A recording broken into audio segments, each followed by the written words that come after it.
The year 2022 turned out to be a really fun year in gaming for my family and I.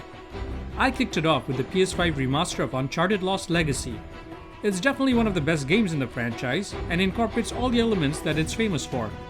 It's wonderfully cinematic and has terrific action sequences with plenty of frantic gunplay and platforming. There are many exotic locations to explore, and they all look amazing thanks to the incredible graphics. The puzzles in the game are also satisfying to solve and make you feel like Indiana Jones. The Lost Legacy has a great story, solid gameplay mechanics, and is the Uncharted formula polished to perfection. Chloe and Nadine are charismatic leads, and while their banter is a lot of fun, the writers also add various layers of depth to their characters, which makes me eager to play more games starring the two of them. Next up was Horizon Forbidden West, which continues Aloy's adventures and discoveries in a post-apocalyptic world. While the story may not have the same sense of mystery that its predecessor had, there are still a lot of intriguing new plot twists. Guerrilla Games fully embraces its sci-fi inspirations, and I'm curious to see how everything plays out in the next chapter. It's hard to believe that this is an open world game, because everything looks incredibly gorgeous and lush. The developers definitely used the extra horsepower of the PS5 to good effect. The game is filled to the brim with content, and the gameplay loops are as satisfying as ever.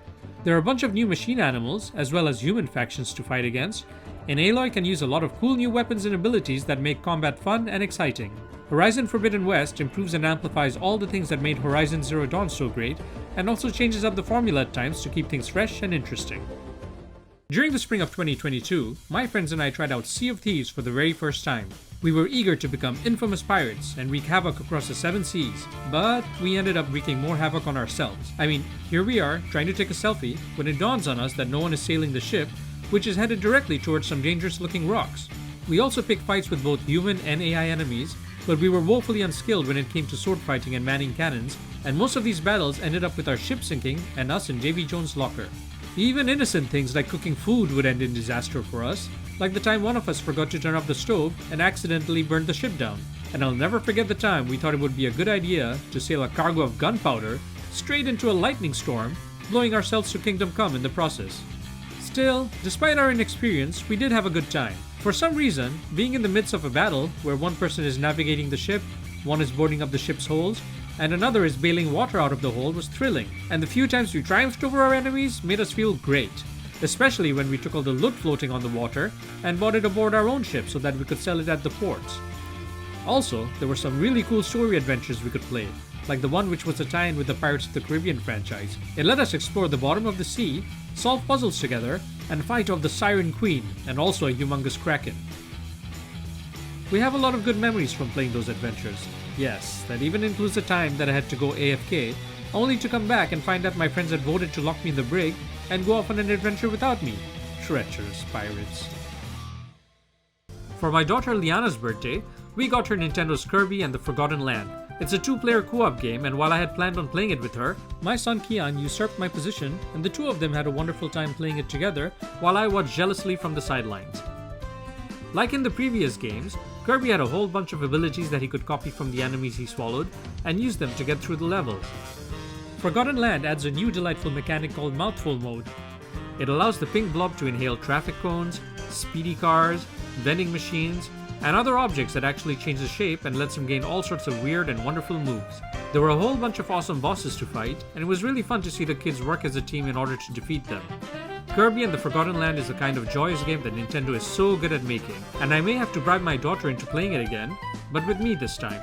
After finishing Kirby with his sister, Kian decided he needed to finish up Pokemon Shield, as there was a new Pokemon game coming out near the end of the year, and there was no way we were going to get it for him if he didn't finish the one he already had. To be fair, he had gotten stuck when he was playing it in 2021, but he managed to figure out what to do with the help of a strategy guide, and ended up winning all the Pokemon competitions and becoming the Pokemon champion. Despite coming out in 2017, The Legend of Zelda Breath of the Wild is a timeless game, so when Kian's friend Obik visited us in July, I was happy to see them bonding over it. But upon closer inspection, I found out that their intentions with the game were anything but pure. All they wanted to do was mess around and create their own jackass version of Breath of the Wild. One of their favorite things to do was to use Link's magic bombs to kill him in various creative ways. Over and over and over again. They also really made me feel bad for the game's bokoblin villains, as they would prank them unmercilessly. They derived great pleasure from putting on an enemy mask in order to blend in with them, and then caused them great distress by performing acts of insanity that had them scrambling to get away. They also studied YouTube videos to try and figure out how to create strange glitches that could mess with the fabric of the game. It was kind of like watching Neo manipulate things in the Matrix in idiotic ways. In spite of all these shenanigans, or maybe because of them, it cemented my feeling that Breath of the Wild is an amazing game and that people can get whatever they want out of it. The amount of fun that these kids have had from just goofing around is a testament to Nintendo's incredible game design, solid mechanics, and awesome physics.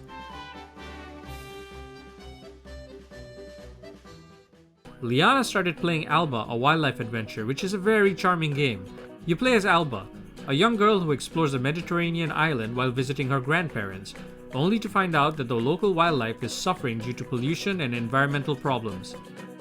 Alba sets out to conserve the wildlife by cleaning up trash, helping various animals and birds that are in distress, and also by trying to stop a hotel from being built and negatively impacting the environment. There are also 60 different species of animals and birds on the island that you can photograph in order to document the wildlife. Short and sweet, Alba, a wildlife adventure is a feel-good game that is fun to play and also teaches kids that anyone can make a difference if they try. I myself didn't play any more single-player games till the end of the year, but I did spend a lot of time playing 2 online multiplayer games in rotation. Halo Infinite is always a blast to play, and there are plenty of arena modes to keep things interesting. I think I love good old-fashioned Slayer the most, but I had a lot of fun capturing zones in Stronghold, making last-ditch efforts to win and capture the flag games, and also trying to hide with the ball in oddball matches. Games of Last Spartan Standing and Attrition were also really addictive, thanks to the Battle Royale type mechanics. There were also some silly but fun social modes that had us playing only with swords and grappling hooks, rockets and skewers, and chucking fusion coils at each other in low gravity settings. The fan community has also been going crazy making custom maps with the recently released level editor. I've only checked out some Mario and Star Wars themed ones for now, but plan to try out more as there is some really impressive stuff on there. My friends and I played a lot of Uncharted 4 multiplayer as usual. This is the only game that 4 to 6 of us like playing together, and we will likely keep playing it until they sunset the servers or they release a new Uncharted multiplayer game. As usual, the games were punctuated with a lot of trash talk. Again? Yo, heal him again, heal him again. Dude, heal him again. No, you can't. I got him. Well, no, I wanted him to waste his money, man. Excuses for performing badly. Hey! How is it possible? I think we got lag and he's got no lag. No, man. He's shooting for walls and shit. Desperate pleas to make the games more balanced. Okay, no sidekicks for you guys. One sidekick. That's fair. You guys have improved, man. Like back in the day, if we killed Sam, like you guys would just die. Oh, come on! Complaints about team members not holding their own. Hide. Oh. You guys ever like attack? No, you're rushing there alone. Complaints about playing styles. What's this leaping ballerina? Run. Oh, got him. Complaints about loadouts. 2 brutes, 4 guys. How are you supposed to beat them? Run. Get out Bad of there. strategies. Get out of there. Get in through that window. He's coming for you. Don't do this, man. Run. Man. Sudden changes of strategies. Jens, I'm following you.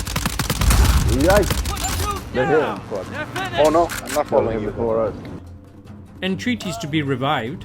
Oh, Mazur! Double kill. Mazur! Come back! Cries of despair. Oh no, don't come. He's here. Don't come back. Words of encouragement. It's not over. Come on, we can still win it. Come on.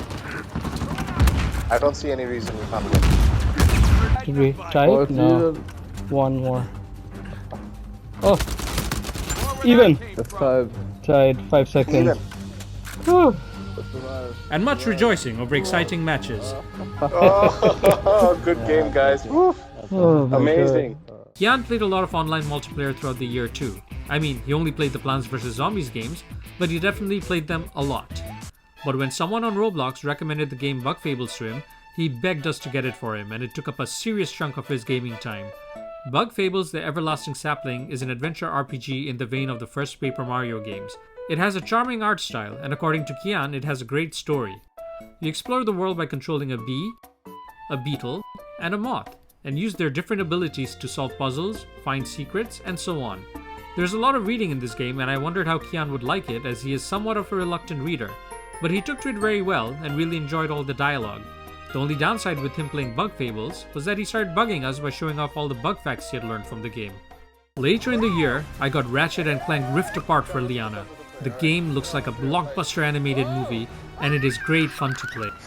Unfortunately, since it's a single-player game, our first few hours with it made me realize that I may not be cut out to be a backseat gamer dad.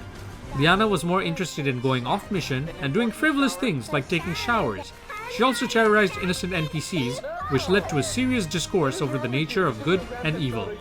Stop harming the civilians! What are you doing, bad guy? He's not a bad guy, look at him cowering! You can learn a lot about people by seeing how they treat innocent NPCs. Ah! I'm not going to come if Vera dies. Go in there! He's not gonna go. Yeah. Stop using him as bait. Stop it. You are. Oh, that was bad guy. My bad, my bad. Oh, okay. You saved them. That's good. See? That's the kind of hero quality we're talking about here. You can get down now. Hello. He's probably scared of you because you threatened a whole bunch of them and tried to use them as bait. What is good to be evil? Is good to be evil? Sounds like that should be a song. A song for a villain. You're going back. It's good to be evil and a song L-A-G. It's clearly like a monster, bro. Follow me, I'll gently. Hit him! What are you doing? You're gonna do a flip and kill him? Yeah. This is your plan? Yeah. How are you gonna do that when you're hiding in here? Watch. Okay, yeah. I need to do a Alright. flip. Archer. Come here, 60. Oh, that was a good flip. You wanna bring the fight to the civilians and let them get hurt in the process. I see. This was your plan? Yeah.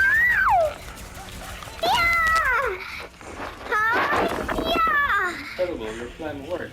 I You got them can't all. Well, see. well, Oh. I mean, it's unorthodox, but it worked, and that's the main thing. Look. Yeah, no. Yeah. Hey, stop vandalizing. We're not doing about vandalizing property. It's coming out of the taxpayers' money. My wife Arya, who had not played a single game the entire year, made a desperate attempt to get included in this video by trying out Unpacking on Xbox Game Pass. It's supposed to be a Zen game, but it seemed like doing virtual chores to me. The funny thing is, both the kids wanted to try out the game, so we told them to tidy their own room in real-life extra high definition instead. They didn't take the hint. Faria also tried out the Animal Crossing Happy Home Paradise DLC, where she was appointed to make people's dream houses by ordering stuff and, well, unpacking again, and I guess tidying up stuff. I'm beginning to see a pattern here. I mean, there's really not a whole lot to unpack. I closed out 2022 with the phenomenal God of War Ragnarok. This game is the very definition of epic. It builds on its amazing predecessor by going bigger and better, while still managing to be intimate and personal thanks to the evolving father and son relationship between Kratos and Atreus. Friendly familiar faces are back for the sequel, as are more fierce characters such as Freya, the Norse goddess who has unfinished business with Kratos. Other Norse gods in pivotal roles include Odin, the Allfather, Thor, the god of thunder, and Heimdall, the god of trash talk. There are other memorable characters who are introduced in this game too, but none more delightful than the scene-stealing Angrboda. The combat is even more satisfying this time around, and the haptic feedback of the DualSense controller feels amazing. Kratos gets to use the Leviathan Axe, the Blades of Chaos, the Dropnir Spear, as well as his shield, and his bare hands of course. He can upgrade weapons and skills to unlock new moves, even magical ones that look really impressive visually. There's also a much larger variety of enemies to use these weapons against. They come in all shapes and sizes, and it feels really good when you manage to finally beat them. You can also play as Atreus at certain parts of the story. It's a nice change of pace as he is very light and agile compared to his dad, who is heavy but fluid. He can also transform into animals, which is a fun ability to have, as well as use magical summoning techniques. Playing as Atreus also made the story unfold in very interesting ways, and I really liked the character and his interactions with others. I also enjoyed exploring all the 9 realms from Norse mythology, not only because they were visually rich, but also because they were chock full of cool collectibles to find, puzzles to solve, secrets to discover, including some very unexpected ones, and awesome side quests to embark on. Santa Monica Studios intertwined the fate of their characters with their take on Norse mythology to create a compelling action-adventure blockbuster game with plenty of cool twists and revelations. While the spectacle and the cinematic grandeur are nothing short of astounding, it's the characters, especially the father-son duo, who are the beating heart of the game. There's a whole bunch of games I want to play in 2023, such as The Last of Us Part 1 Remaster for PS5. While I am not one to replay games, I want to experience the PS5 enhanced version while watching the new HBO series that is coming out. I also want to play Return to Monkey Island. I have very fond memories playing the series when I was young, and I adore the charming new art style in this one. I also want to play Spider-Man 2 and Jedi Survivor, but my most anticipated game for 2023 is without a doubt The Legend of Zelda: Tears of the Kingdom.